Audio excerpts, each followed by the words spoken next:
Good morning fourth class. अब तक हमने लेसन नंबर 10 तक कंप्लीट कर लिया है। आज हम लेसन नंबर 11 शुरू कर रहे हैं, जिसका नाम है संगति का फल। संगति यानी साथ, जिसके साथ हम रहते हैं। पाठ परिचय है, संगति का फल मनुष्य पर पड़ता है, यानी किसी के भी साथ का जो फल है वो हर किसी पर पड़ता है। संगति अगर कुसंगति में बदल जाए, कुसंगति यानी बुरी संगति, कुसंगति में बदल जाए तो वह बहुत हानि पहुंचाती है। इस कहानी में राजा, कौवा और हंस के माध्यम से यही दर्शाया गया है कि इन तीन जनों के माध्यम से इस कहानी में दर्शाया गया है कि संगति और कुसंगति कितना असर दिखाती है। बहुत पुराने समय की बात है। किसी राज्य में एक राजा था। उसके मन में आया कि उसे पता लगाना चाहिए कि उसकी प्रजा किस हाल में रह रही है, मतलब उसकी प्रजा का क्या हाल है। इसलिए एक दिन उसने अपने धनुष बाण उठाए और किसी को कुछ बताए बिना चुपचाप अकेला महल से निकल गया। राजा वेश बदलकर पैदल ही चल पड़ा। जब चलते चलते वह थक गया तो बीच रास्ते में ही एक पेड़ के नीचे बैठ गया। उसने धनुष बाण बगल में रखे, बगल यानी कि अपने साइड पर, और चादर ओढ़कर यानी डालकर जमीन पर लेट गया। राजा थका हुआ था, इसलिए थोड़ी ही देर में उसे नींद आ गई। उसी पेड़ की डाल पर एक कौवा बैठा था। उसने सोते हुए राजा के ऊपर बीट कर दी। बीट से राजा की वह सुंदर चादर गंदी हो गई जो उसने अपने ऊपर डाल रखी थी। राजा उस समय गहरी नींद में सोया हुआ था, इसलिए उसे पता न चला कि कोई ने उसकी चादर गंदी कर दी है। कुछ समय बाद कौवा वहाँ से उड़कर कहीं और चला गया। थोड़ी देर बाद एक हंस उड़ता हुआ उधर आया। वह पेड़ की उसी डाल पर और उसी जगह पर बैठ गया जहाँ कुछ समय पहले कौवा बैठा हुआ था। तभी राजा की नींद खुल गई। राजा उठ बैठा। उठते ही उसकी नज़र अपनी चादर पर पड़ी जो बीट से गंदी हो गई थी। बीट का मतलब होता है जो पक्षियों की पोटी को बोलते हैं। वह बहुत क्रोधित स्वभाव का था। उसने गर्दन उठाकर ऊपर देखा तो पेड़ पर हंस बैठा दिखाई दिया। उसने समझा कि इस हंस ने उसकी चादर गंदी कर दी है। क्रोधी राजा ने आव देखा ना ताव, ना इधर देखा ना उधर। उसने धनुष बाण उठाया और तीखा बाण चलाकर हंस को मारा। कि क्रोधी राजा ने आव देखा ना ताव, यानी कि ना कुछ सोचा ना कुछ समझा, बस अपना बाण उठाया और हंस पर चला दिया। बेचारा हंस घायल होकर जमीन पर गिर पड़ा और तड़पने लगा।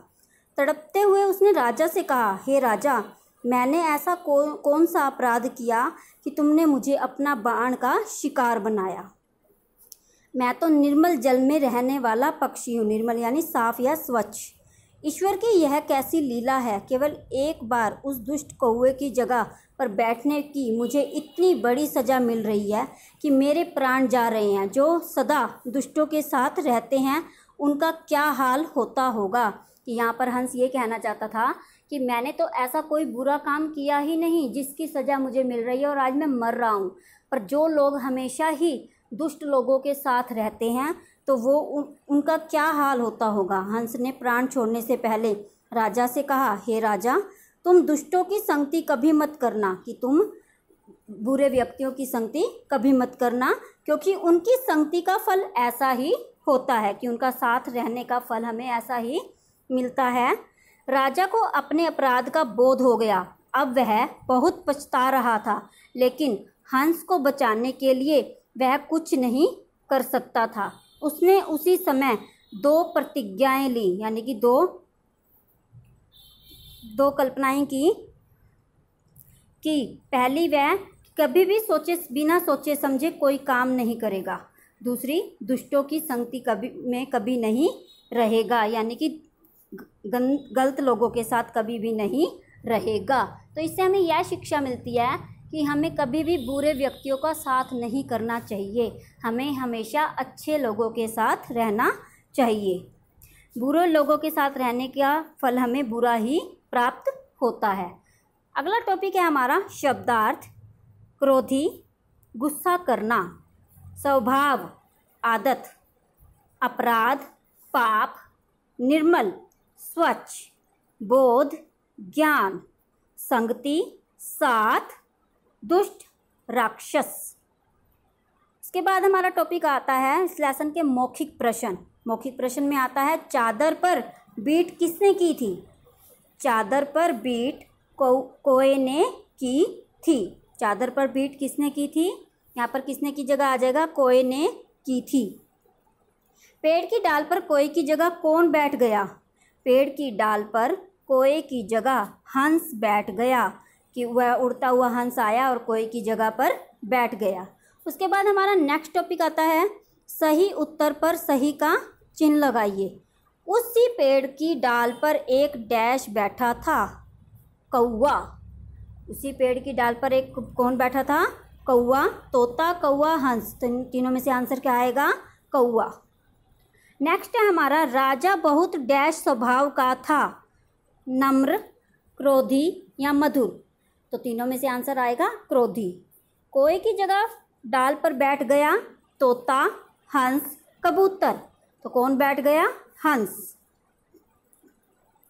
कोए ने गंदी कर दी कमीज, पतलून या चादर। तो पतलून क्या होती है आपको पता है? पैंट को बोलते हैं पतलून। तो और चादर, तो उसने क्या गंदा किया था? चादर को।